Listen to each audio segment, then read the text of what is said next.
জুলাই বিপ্লবী ছাত্র নেতা ওসমান হাদি গতকালকে দুর্বৃত্তদের হাতে গুলিবিদ্ধ হয়। এটা আসলে কারা করেছে?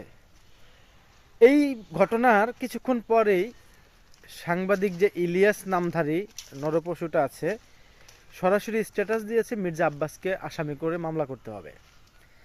তো তার স্ট্যাটাস দেখার পরপরই মনে হয়েছে এই ঘটনার সাথে ইলিয়াস পিনাকি জড়িত আছে, ইভেন এর সাথে আওয়ামী লীগ জড়িত আছে, এর সাথে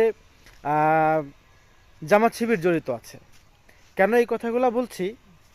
মির্জা আব্বাসের আপনার যে জনপ্রিয়তা, সেই মির্জা আব্বাস তাকে কিভাবে হারাতে হবে, তাকে কিভাবে ডাবাতে হবে, তার সম্মান নিয়ে কিভাবে খেলা যায়, সেটাই কিন্তু আওয়ামী লীগ এবং কি জামাত উঠে পড়ে লেগেছে, ইলিয়াস পিনাকি সহ।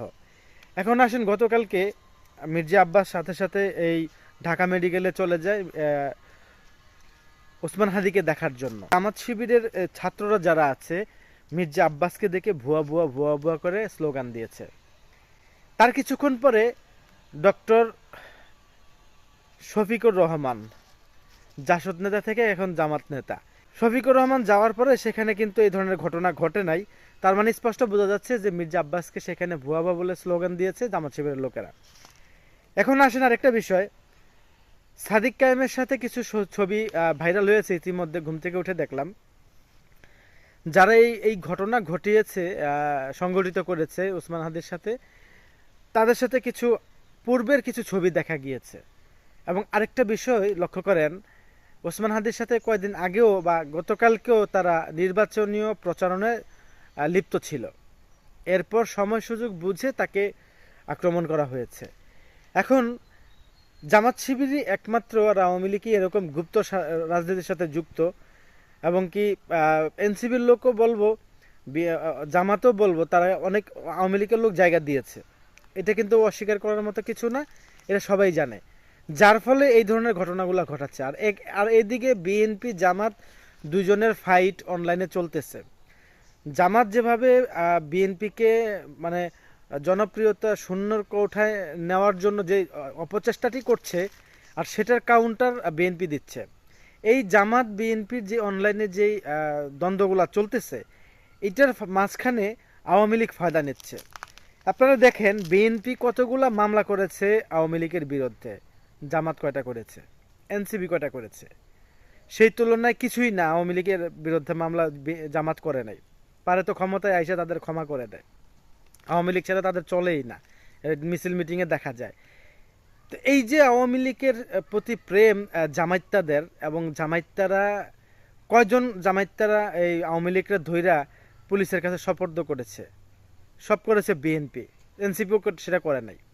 এখন কথা হচ্ছে, মির্জা আব্বাসকে কোনো মতো কোণঠাসা করতে পারলে জামাত শিবির বেনিফিটেড। এই জন্য ওসমান হাদির নিরীহ ছেলের উপরে, এই জুলাই ছাত্র নেতার উপরে যে আক্রমণটা করে আওয়ামী লীগ এবং জামাত শিবির একটা মেসেজ দিচ্ছে, তারা আগামীতে নির্বাচন বানচাল করার জন্য কত রকমের যে ঘটনা আছে তারা করবে। আপনারা দেখেছেন প্রায় ১.৫ বছরে জামাত শিবির যেভাবে বলছে নির্বাচন চাই না, এটা করতে দেবেই না, এবার চ্যালেঞ্জ দিয়ে বলছে, চরমনায় সহ এই কথাগুলো বলছে। এখন কিন্তু সেটাই হচ্ছে। একদিকে নির্বাচনের তফসিল ঘোষণা করা হয়েছে, তারপরের থেকেই এই ধরনের ঘটনাগুলো ঘটানো হচ্ছে। আপনারা দেখেছিলেন বিপি নূর, একটা সাধারণ ঘরের ছেলে, একটা নিরীহ ছেলে, তার উপরে কি একটা আক্রমণ করা হয়েছিল, আপনাদের নিশ্চয়ই এটা মনে আছে। তো এমন ওসমান হাদিও একটা নিরীহ ছেলে, এই নিরীহ ছেলেকে দিয়ে তারা স্টার্ট করেছে। এটা তো পাশের দেশের একটা পরিকল্পনা আছে, আওয়ামী লীগের পরিকল্পনা আছে, আর এগুলোর সাথে সরাসরি জামাত শিবির জড়িত আছে। আপনারা আরও কয়েকদিন যাক, আপনারা প্রমাণ পাবেন এবং কি দেখতে পাবেন। এবং এই জামাত শিবির নিজেদেরকে যেভাবে ৭১-এর সময় রাজাকার বাহিনীতে পরিণত করেছে, গণহত্যা, নারীদের সাথে ধর্ষণের যে বিষয়গুলো দেখেছেন আপনারা, জামাতরা যে জড়িত ছিল, এবং ২৪-এর গণঅভ্যুত্থানের যে আরেকটি স্বাধীন হয়েছে, এই গণঅভ্যুত্থানটাকে বিফলে নেওয়ার জন্য, আগামী দিনের স্বাধীনভাবে নির্বাচন করার জন্য যে একটা প্রচারণা বা প্রচেষ্টা চলছে আমাদের দেশে, সেটাকে বানচাল করার জন্য এই জামাত শিবিরই যথেষ্ট। এরাই এই পরিকল্পনাগুলো একের পর এক ছক আঁকছে। ইতিমধ্যে সাদিক কায়েমের এই হামলার ঘটনার পরপরই জামায়াতদের বিভিন্ন জায়গার মধ্যে দেখতে পাবেন তাদের সেই আসনে জামাত শিবিরের প্রার্থী ঘোষণাও করে ফেলছে কমেন্টের মধ্যে। আমি সেইগুলো অনেকের পোস্টের মধ্যে আমি দেখেছি। তার মানে এতেও কিন্তু স্পষ্ট আরেকটি বার্তা দেয় যে এই ঘটনাটি আসলে জামাত শিবিরের লোকেরাই আওয়ামী লীগের সাথে সংঘবদ্ধ, আওয়ামী লীগের সাথে মিলেমিশে এই কাজটি করেছে। তো এবার দেখেন জামাত শিবিরকে আসলে এই দেশে আবার নিবন্ধন ফিরিয়ে দিয়ে বাংলাদেশের মানুষের বিশাল বড় ক্ষতি হয়েছে। আমি আমি আমি আশা করব যে ভবিষ্যতে আমাদের দল বিএনপি আসবে।